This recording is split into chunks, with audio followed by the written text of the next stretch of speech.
السلام عليكم ورحمة الله تعالى وبركاته. مرحبا بكم من جديد في قناة ماتش بيين، ومعكم يوسف ماتش من أجل الحديث عن مباراة العراق القادمة في كأس آسيا. أولا وقبل كل شيء، ألف ألف مبروك للمنتخب العراقي، ألف ألف مبروك للجماهير العراقية، ألف ألف مبروك للشعب العراقي على هذا الإنجاز والتأهل إلى الدور الثاني. تأهل مستحق مستحق إن شاء الله، وسوف نستمر في تشجيع العراق. كما قلت في الفيديو الأول أن العراق هو المنتخب المفضل في آسيا وفي الكرة العربية بعد منتخب بلدي المغرب. إن شاء الله لن نرضى إلا بالتتويج بكأس آسيا مع منتخب العراق، وأسود الرافدين سوف تعود للسيطرة على الكرة الآسيوية من جديد إن شاء الله، وإن شاء الله العودة باللقب والبطولة من دولة الإمارات. أولا، قبل أن نتحدث عن موعد لعبة العراق وقطر، أتمنى أن تشتركوا في القناة وتفعيل زر الجرس من أجل متابعة أخبار العراق في البطولة ومتابعة مباريات كأس آسيا، وأيضا مشاهدة المباريات على القناة.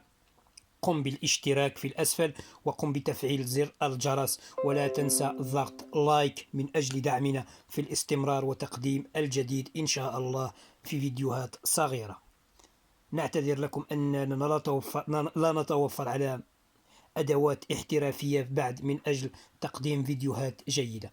في هذا الفيديو سوف ندخل في صلب الموضوع. سوف نتحدث عن موعد لعبة العراق وقطر. موعد لعبة العراق وقطر في الدور الثاني من كأس آسيا تم التأكيد رسميا على أنه سوف يكون يوم الثلاثاء 22 يناير 2019. الثلاثاء 22 يناير 2019.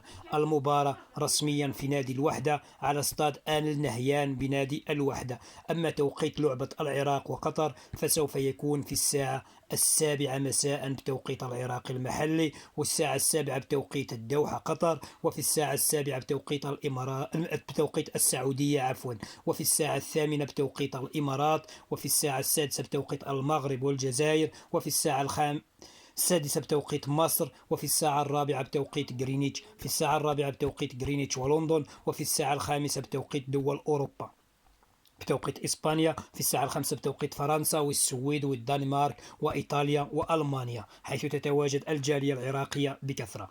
أما القناة الناقلة لمباراة العراق وقطر في كأس آسيا يوم الثلاثاء القادم هي مجموعة قنوات بي إن سبور ماكس اتش دي جوج، وقنوات الكأس إكسترا 1، وقناة الكأس إكسترا 2، بالتوفيق لمنتخب العراق.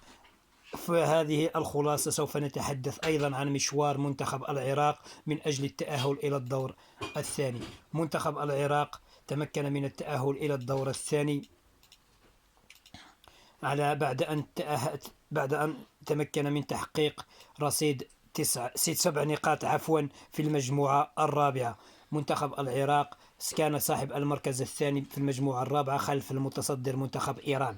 أما منتخب قطر فكان صاحب المركز الأول في المجموعة الخامسة برصيد 9 نقاط. المنتخب العراقي تمكن من الفوز في المباراة الأولى على فيتنام ب3 أهداف مقابل هدفين. الهدف الذي سجله علي عدنان كاظم في الدقيقة الأخيرة من ضربة خطأ مباشرة. ثم تمكن في المباراة الثانية من اكتساح المنتخب اليماني ب3 أهداف مقابل 0، وتعادل بدون أهداف 0-0 ضد منتخب إيران. أما منتخب قطر فكان تمكن من الفوز في المباراة الأولى على لبنان بهدفين مقابل 0، وتمكن من الفوز ب6 أهداف مقابل 0 على كوريا الشمالية، وفاز في الجولة الثالثة على السعودية بهدفين مقابل 0. منتخب قطر تمكن من اكتساح السعودية بهدفين مقابل 0 وحقق صدارة المجموعة الخامسة، وبهذا سوف يواجه المنتخب العراقي في الدور الثاني. بالتوفيق للمنتخب العراقي، وإن شاء الله سوف نلتقي في فيديو جديد. نتمنى أن يكون الفيديو قد أعجبكم، وإلى أن نلتقي في فيديو جديد لا تنسوا الاشتراك في القناة وتفعيل زر الجرس، وبالتوفيق للمنتخب العراقي في البطولة.